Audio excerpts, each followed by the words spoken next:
Hello and welcome to my channel. Today's video is a quick landscape using the Derwent tinted charcoal on a coloured paper. So the paper itself, let me just have a look, is this Ingress pastel coloured papers. So they're made for pastel, but I've been using the charcoal on them, and it's got some lovely colours in here, and I really like this one. It's by Clairefontaine.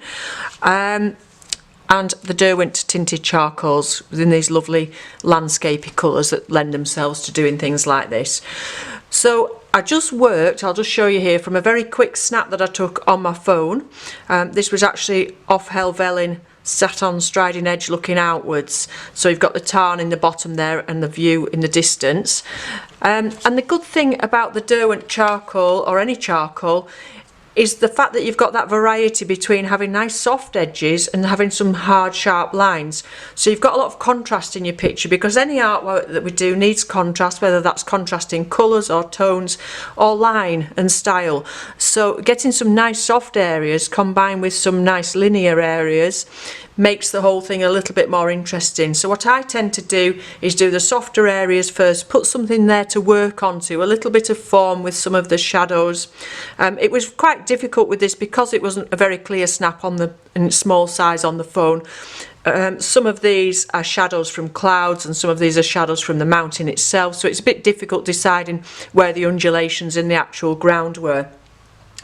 But just gives you a little bit of a feel for the area and the atmosphere of it, using those softer tones for underneath and getting those shadows in where it's really dark over this side and then coming lighter over this side. So when I actually did the drawing at the end, I used both the white and the black.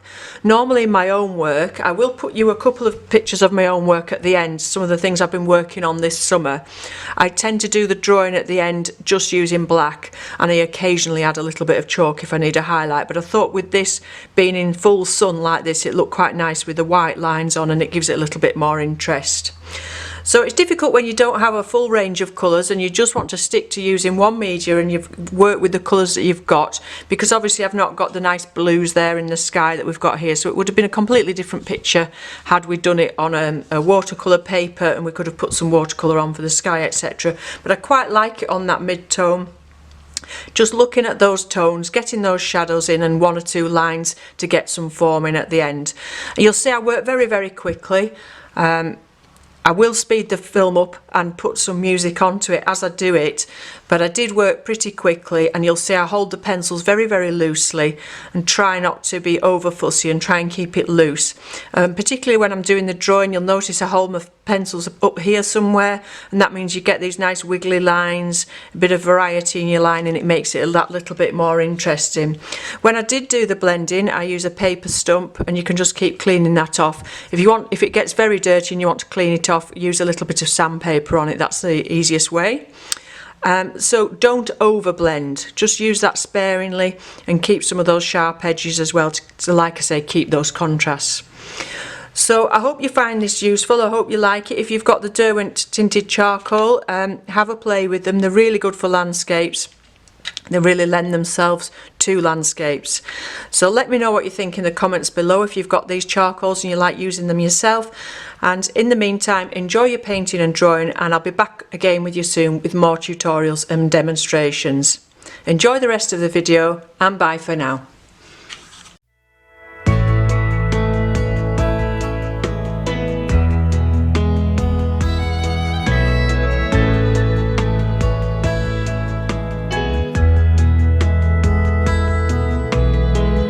Outside the night is quiet, but there's a storm inside. My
just standing there with the wind in your golden hair. Didn't know your name, but I could feel it with every heartbeat, every time that our eyes would meet. Didn't know back then. And even in my wildest dreams, I didn't think that we could be together. Am I living in a fantasy, or is this for real? Never thought that you could fall for someone like me. Never thought that you could fall for me.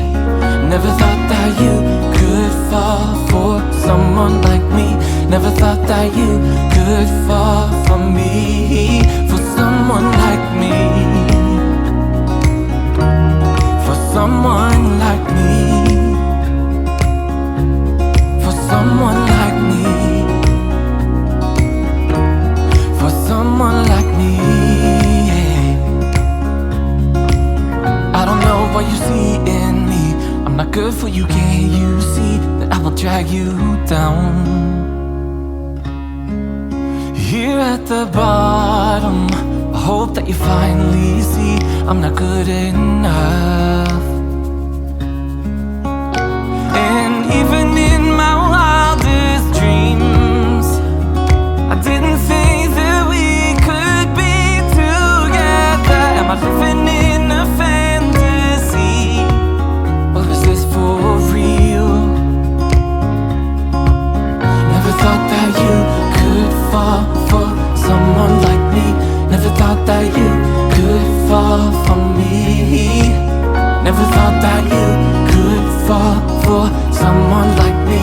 Never thought that you could fall for me. For someone like me. Someone like me. For someone like me. For someone like me. For someone like me. And even in my wildest dreams, didn't think that we could be together. Am I living in a fantasy, or is this for real? Never thought that you could fall for someone like me. Never thought that you could fall for me. Never thought that you could fall for someone like me. Never thought that you could fall for me. Never thought that you could fall for someone like me. Never thought that you could fall for me. Never thought that you could fall for someone like me. Never thought that you could fall for me. For someone. Never thought that you could fall for someone like me. Never thought that you could fall for me. Never thought that you could fall for someone like me. Never thought that you could fall for me. Someone like me. For someone like me. For someone like me. For someone like me.